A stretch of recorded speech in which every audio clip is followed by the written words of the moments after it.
Hello दोस्तों, welcome back to our channel backpack buddies. और आज फिर हमारी इस नई वीडियो के साथ आपका हमारे चैनल पर स्वागत है। दोस्तों, थोड़ा व्यस्त होने के कारण बहुत दिनों से आपके साथ कोई नई वीडियो नहीं शेयर की, तो आज हम आपको लेकर आए हैं एक ऑफ बीट लोकेशन जो है कनाताल, जिसको हम कनातल भी बोल देते हैं। और यह है ऋषिकेश से थोड़ा सा ऊपर और एक ही बहुत ही बेहतरीन हिल स्टेशन है दोस्तों। तो आज हम आपको होटल रिव्यू देने वाले हैं the vintage hill village resort का। जी हाँ, आप कनाताल आएंगे तो प्रॉपर्टीज़ आपको काफ़ी सारी यहाँ पर दिख जाएंगी, पर हमने पहले से प्रॉपर्टी को बुक किया और हम जैसा कि हर बार ढूंढते हैं थोड़ी सी ऑफ बीट प्रॉपर्टी, और वो भी एक अफोर्डेबल प्राइस में। तो हमने इस बार इस होटल को सर्च किया और हम यहाँ पर पहुँच गए। तो पहुँचने पर हमें अपनी चॉइस ठीक लगी, क्योंकि ऑनलाइन जब हम बुक करते हैं तो बहुत ज़्यादा हम उसके बारे में पता नहीं कर पाते हैं। पर जब हम यहाँ पर पहुँचे तो हमने देखा कि होटल के सामने का ये व्यू और होटल की लोकेशन भी और साथ साथ होटल का स्ट्रक्चर भी काफ़ी कुछ अच्छा था। तो चलिए अब मैं आपको दिखाता हूँ इस रिज़ॉर्ट के अंदर क्या क्या फैसिलिटीज़ थी और क्या आपको पे करना पड़ेगा। पर दोस्तों, अगर आप हमारे चैनल पर नए हैं तो जल्दी से सब्सक्राइब करें और तो बढ़ें आगे की वीडियो की तरफ। तो देखिए दोस्तों, यह होटल जो है इस तरह से पहाड़ी स्ट्रक्चर जो होता है, पत्थरों से बना हुआ होटल था। तो काफ़ी अच्छा लुक इसको यहाँ पर दे रहा था। इन्होंने छोटे छोटे प्लांट्स भी यहाँ पर लगाए हुए थे, जहाँ पर आप अपने फ्रेंड्स फैमिली के साथ थोड़ा सा टाइम स्पेंड कर सकते हैं, घूम सकते हैं। और थोड़ा सा मेन रोड से हटके था, मेन रोड से तकरीबन 1 किलोमीटर अंदर ये होटल था। तो ज़्यादा शोर शराबा भी यहाँ पर नहीं था। तो देखिए, ये स्ट्रक्चर्स जो हैं ये यहाँ पर रूम्स बने हुए हैं दोस्तों। रूम्स की कुछ अलग अलग कैटेगरी हैं। तो यहाँ पर जब आप रूम सेलेक्ट कीजिएगा तो कैटेगरी मैं आपको अभी एक्सप्लेन कर दूंगा। और ये सामने का व्यू है दोस्तों पहाड़ों का, और पीछे आप देख रहे हैं स्नो क्लैड माउंटेन्स भी आपको यहाँ पर दिख जाएंगे अगर यह एक सनी डे है। तो यहाँ पर आप देखिए, यह इनका एक ओपन स्पेस है जहाँ पर आप सिटिंग अरेंज करके बैठ सकते हैं। हमने भी थोड़ा टाइम यहाँ पर स्पेंड किया। इसके बाद इनकी दूसरी रूम कैटेगरी है जो विद बालकनी है, जो आप ऊपर देख रहे हैं। तो जब भी आप रूम सेलेक्ट करें तो आप अगर बालकनी वाला रूम लेना चाहते हैं तो आप ऊपर उसको देख सकते हैं। इसके अलावा कुछ अलग अलग स्पेस यहाँ पर अवेलेबल हैं, जैसे कि ये बॉनफायर स्पेस था जहाँ पर आप बॉनफायर अवेल कर सकते हैं, कह सकते हैं इनको। और इसके साथ साथ एक छोटा सा गार्डन भी यहाँ पर था जहाँ पर आप बैठ सकते हैं, कुछ खेल सकते हैं। और साथ ही दोस्तों, ये जो इनके स्टेयर्स थी बहुत अच्छे से इन्होंने मेंटेन की हुई थी। देख रहे हैं आप कि कितना ब्यूटीफुल यहाँ पर लग रहा है। तो दोस्तों, एक अच्छा होटल था, क्योंकि वीकेंड था और हैवी वीकेंड था, तो थोड़ा सा प्राइस हमें एक्स्ट्रा देना पड़ा उसके लिए। बट जनरली मुझे लगता है कि आप सर्च करेंगे इसको किसी भी ऑनलाइन प्लेटफॉर्म पर तो आप तकरीबन 3,500 रुपये में इसको बुक कर सकते हैं। और देखिए क्या बेहतरीन ग्रीनरी है यहाँ पर। यहाँ पर आप बैठ सकते हैं, अच्छे मौसम का आनंद ले सकते हैं। और ये सारे कॉटेजेस हैं और सामने का व्यू तो बहुत ही बेहतरीन था। और यहाँ पर स्नोफॉल भी होता है दोस्तों। तो जैसा कि हमें होटल वालों ने बताया कि अगर आप स्नोफॉल के सीज़न में यहाँ पर आएंगे तो यहाँ पर स्नोफॉल को भी आप अवेल कर सकते हैं। और देखिए, ये रूम विद बालकनी में आप अपने ये चेयर्स और टेबल यहाँ पर डली हुई हैं जहाँ पर बैठकर आप अच्छे से कॉफ़ी टाइम इंजॉय कर सकते हैं। तो let me take you to the room. ये रूम था दोस्तों, और इसके अंदर क्या क्या चीज़ें थी मैं आपको शो करूँगा। यह रूम का पूरा लेआउट है, आप देख रहे हैं। मैंने आपको जूम आउट करके दिखाया है। रूम अच्छा था, सुंदर था और काफ़ी अच्छे से इन्होंने इसको मेंटेन किया हुआ था। वुडन सीलिंग के साथ साथ जगह जगह पर अलग अलग सीनरीज और आर्टिकल जो इन्होंने रखे हुए थे वो बहुत अच्छा लुक इसको दे रहा था। तो बैठने के लिए चेयर्स अवेलेबल यहाँ पर थी।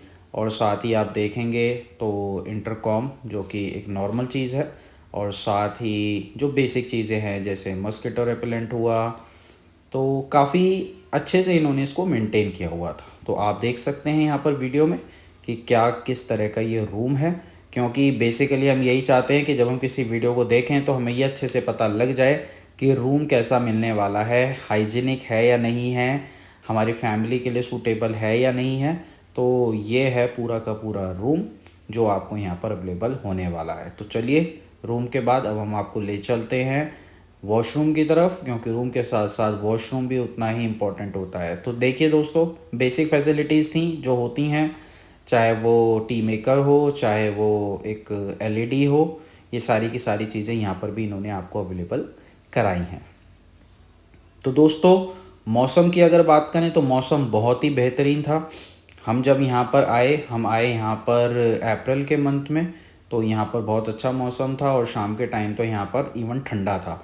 और आप देखेंगे कानाताल का जो वेदर है इन कंपैरिजन टू मसूरी और लैंसडाउन, बहुत अच्छा वेदर आपको यहाँ पर मिलेगा। तो अगर आप मसूरी जाने वाले हैं या आप लैंसडाउन प्लान कर रहे हैं और आप थोड़ा और ठंडा चाहते हैं, तो मैंने देखा सेम डे पर तकरीबन 8 से 9 डिग्री का फ़र्क था मसूरी, लैंसडाउन और कानाताल के अंदर। तो यह एक ऑफ बीट लोकेशन है, यहाँ पर शांति प्रिय लोग अपने यहाँ पर आ सकते हैं।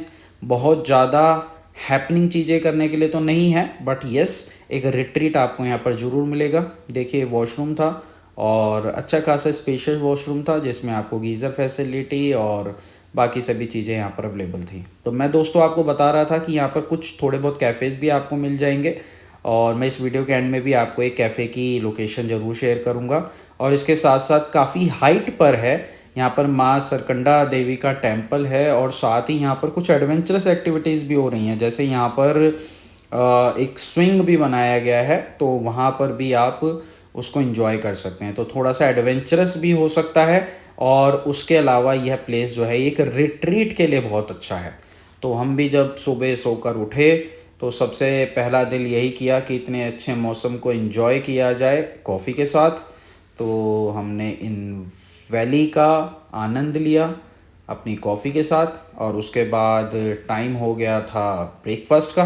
तो ये सामने इनका रेस्टोरेंट है जहाँ पर आपको बुफ़े जो है ये सर्व करेंगे। तो आप जो भी पैकेज अपना अवेल करेंगे उसके अंदर आप ब्रेकफास्ट अवेल कर लें, क्योंकि लंच और डिनर की व्यवस्था तो बाहर भी है, आप बाहर भी जा सकते हैं। थोड़ा सा और ऑप्शंस आपको बाहर मिल जाते हैं। तो इनका छोटा सा क्यूट सा रेस्टोरेंट है, आप देख रहे हैं। बहुत ज़्यादा सिटिंग नहीं, बट इनके अकॉर्डिंग बहुत थी।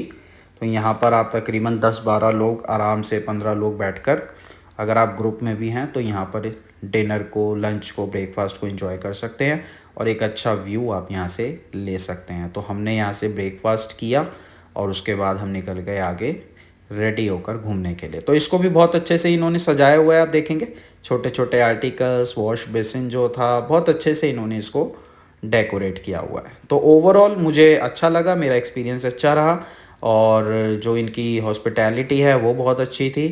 ब्रेकफास्ट में ऑप्शंस कम थे पर जो था वो अच्छा था। आप देखेंगे यहाँ पर 4 या 5 चीज़ें इन्होंने हमें सर्व की ब्रेकफास्ट के बुफ़े में, क्योंकि बहुत ज़्यादा शायद डिमांड भी नहीं है यहाँ पर और जो भी अपने क्लाइंट्स आते हैं वो शायद इससे बहुत हैप्पी हैं। तो इतनी ही 4-5 चीज़ों के साथ इन्होंने ब्रेकफास्ट को यहाँ पर सर्व किया। तो दोस्तों उसके बाद हम निकल गए घूमने के लिए। आप भी निकल जाइएगा माँ सरकंडा देवी टेम्पल, और ये था वहाँ का उड़न खटोला। जी हाँ, ये उड़न खटोला, मैं तो इसको यही बोलता हूँ केबल कार, और बहुत हाइट पर है। मतलब बैठने के बाद तो मुझे तो हर बार डर लगता है, मैं सोचता हूँ अगली बार नहीं बैठूंगा, पर मैं फिर बैठ जाता हूँ। तो इस बार तो और ऊंचा था पर बहुत अच्छा व्यू था, तो आप भी इसे अवेल कीजिएगा। थैंक यू दोस्तों।